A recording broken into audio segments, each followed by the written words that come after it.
Selamat pagi Bapak Ibu tenaga pemasar Prudential Indonesia, apa kabar? Berikut CIO komentari edisi khusus September 2020 mengenai dampak perlakuan kembali PSBB Jakarta dan pasar modal Indonesia. Disampaikan oleh Ibu Novi Imelda, Chief Investment Officer Prudential Indonesia. Terima kasih ya Bu Novi, selalu update buat kita semua. Oke, edisi khusus September 2020, dampak pemberlakuan kembali PSBB Jakarta pada masa modal Indonesia. Indeks harga saham gabungan IHSG terkoreksi cukup dalam pada tanggal 10 September 2020 menyusul keputusan Gubernur DKI Jakarta Anies Baswedan untuk memperlakukan PSBB pembatasan sosial berskala besar per 14 September 2020 yang didasari oleh perkembangan kasus COVID-19 di DKI Jakarta dan keterbatasan fasilitas kesehatan. IHSG ditutup pada level 4891.46 atau terkoreksi minus 5,01 dalam satu hari. Setelah pada sesi pagi aktivitas bursa sempat dihentikan karena menyentuh trading hold limit. Saham-saham berkapitalisasi besar tercatat mendominasi penurunan dengan indeks LQ45 terkoreksi 6% dalam satu hari. Level tersebut mendekati indeks pada Juni 2020 ketika IHSG mulai bergerak positif, menyusul harapan akan pemulihan ekonomi dengan dimulainya pelonggaran PSBB.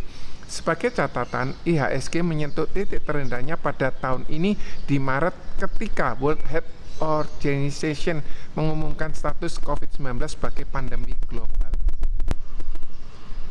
Sedangkan untuk volatilitas pasar saham diperkirakan masih akan tinggi, terutama dalam jangka pendek. Hal ini sejalan dengan kekhawatiran akan dampak PSBB pada pertumbuhan ekonomi secara keseluruhan akibat penutupan kembali berbagai sektor usaha. Akan tetapi keputusan tersebut diharapkan akan mampu menekan perkembangan kasus COVID-19 hingga pemulihan ekonomi dalam jangka panjang dapat tetap tercapai. Paket-paket stimulus dari pemerintah diharapkan dapat membantu menaikkan konsumsi masyarakat. Untungnya masyarakat Indonesia banyak dan konsumsinya banyak sehingga ekonomi masih terus berjalan.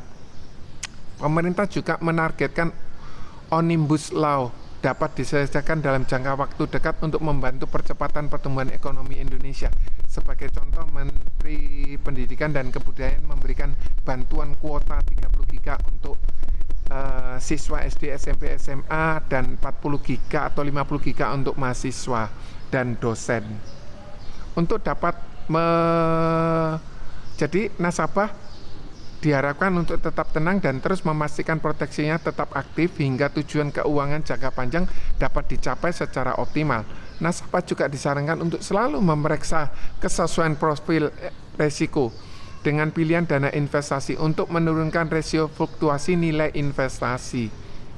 Nasabah dapat mempertimbangkan diversifikasi jenis usaha investasi dengan memilih dana investasi pendapatan tetap fixed income untuk pembayaran premi selanjutnya.